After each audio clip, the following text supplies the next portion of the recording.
तमाम देखने और सुनने वाले नाजरीन को अस्सलामु अलैकुम।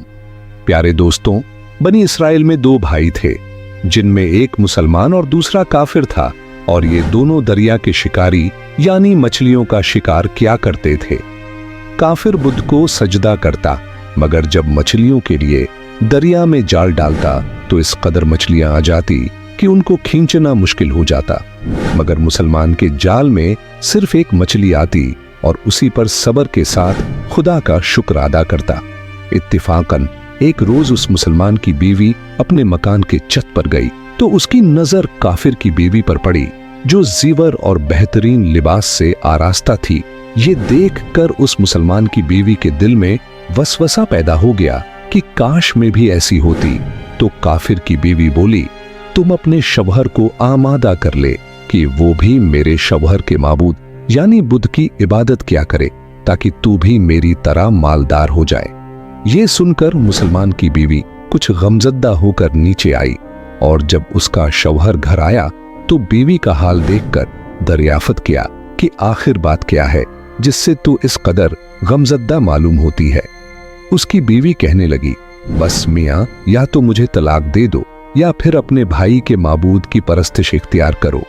ये सुनकर उसके शौहर ने कहा, खुदा की बंदी, खुदा से नहीं डरती, ईमान की दौलत के बाद क्यों कुफर की बातें करती है। वो औरत बोली, बस अब मुझसे ज्यादा बातें न बनाओ, मैं नंगी पूजी नहीं रह सकती, जबकि दूसरी औरतों खसूसन तेरे भाई की बीवी को मैं देख रही हूं कि वो जीवरात और उम्दा लिबास से आरास्ता रहती है। जब उस मर्दे मोमिन ने देखा कि औरत जिद पर उतर आई है और उसका इसरार हद से बढ़ चुका है, तो उसने औरत को तसल्ली दी और कहा, अच्छा, घबराने की जरूरत नहीं है, मैं कल से कारीगरों और मजदूरों में जाकर मेहनत करके तुझे रोजाना 2 दरहम देता रहूंगा। उन 2 दरहम से तू अपनी हालत दुरुस्त कर लेना। ये सुनकर औरत को कुछ तस्कीन हासिल हुई। नाजरीन, सुबह सवेरे वो मर्द मोमिन मजदूरी की तलाश में निकला, लेकिन किसी ने उसकी बात न मानी। वो फिरता रहा शहर शहर, गांव गांव की खाक छानता रहा, लेकिन किसी ने उसकी मदद नहीं की। बिल आखिर मायूस होकर वो दरिया के किनारे पहुंचा और शाम तक अल्लाह ताला की इबादत में मसरूफ रहकर रात को जब घर आया तो बीवी ने दरियाफत किया, मियाँ, आज तुम कहाँ थे? वो कहने लगा, मैं बादशाह की खिदमत में था, बादशाह ने मुझसे 30 दिन काम करने की शर्त रखी है। उसकी बीवी बोली, आखिर वो बादशाह तुमको क्या देगा? तो उसने जवाब दिया, मेरा बादशाह बड़ा करीम है और उसके खजाने माल व दौलत से भरे हुए हैं, वो मुझे वो देगा जो मैं चाहूंगा। चुनांचे इसी तरह वो अपने माबूद बरहक की इबादत में मसरूफ रहा। 30वीं रात हुई तो बीवी ने कहा, सुनो मियाँ, अगर कल तुमने मुझे मजदूरी लाकर नहीं दी तो तुम मुझे तलाक दे देना। ये सुनकर उसको किसी कदर परेशानी लाहक हुई, और 30वीं सुबह को उसने एक यहूदी से कहा, क्या तुम मुझे मजदूरी पर लगा लोगे? ये सुनकर यहूदी कहने लगा, हाँ, तुमको मजदूरी मिल जाएगी, लेकिन शर्त यह है कि मेरे पास तुम्हारे खाने पीने का कोई बंदोबस्त नहीं होगा। चुनांचे वो मर्दी मोमिन रोजा की नियत करके यहूदी के साथ काम पर गया। उधर दूसरी तरफ एक आदमी उसकी बीवी के पास ही गया। दरवाजा खटखटाया। जब उसकी बीवी बाहर निकली तो उस आदमी ने उसकी बीवी को 29 अशरफियां दी और कहा, ये तुम्हारे शौहर के मजदूरी है। तुम्हारा शौहर 29 दिन से बादशाह के काम में था, यहां तक कि तुम्हारे शौहर ने बादशाह को छोड़ दिया। अगर वो 30वें दिन भी काम पर जाता तो उसको बहुत सी उजरत मिल जाती, लेकिन वो यहूदी के पास चला गया। अगर वो मजीद बादशाह का काम करता तो बादशाह उसको मजीद उजरत देता।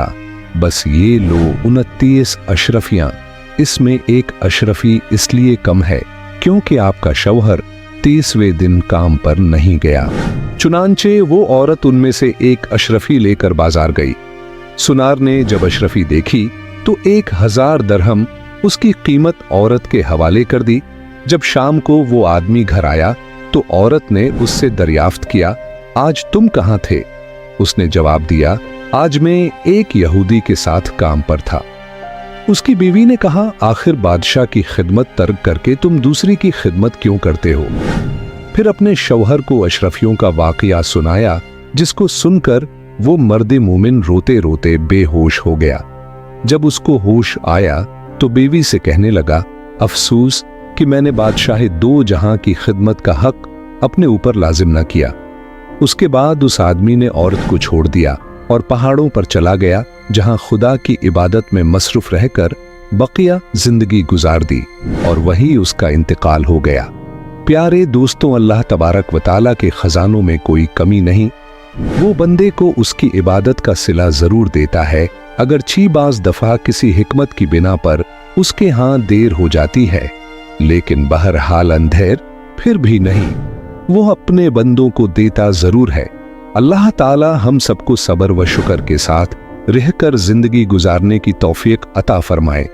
आमीन या रब्बुल आलमीन।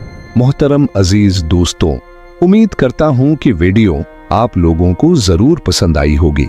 वीडियो पसंद आ जाए तो लाइक और शेयर जरूर कर दीजिएगा और आने वाले वीडियोस के लिए हमारे चैनल को सब्सक्राइब कर दे और साथ में मौजूद बेल के आइकन को दबा दे, ताकि हमारी हर नई आने वाली वीडियो सबसे पहले आप तक पहुंचे।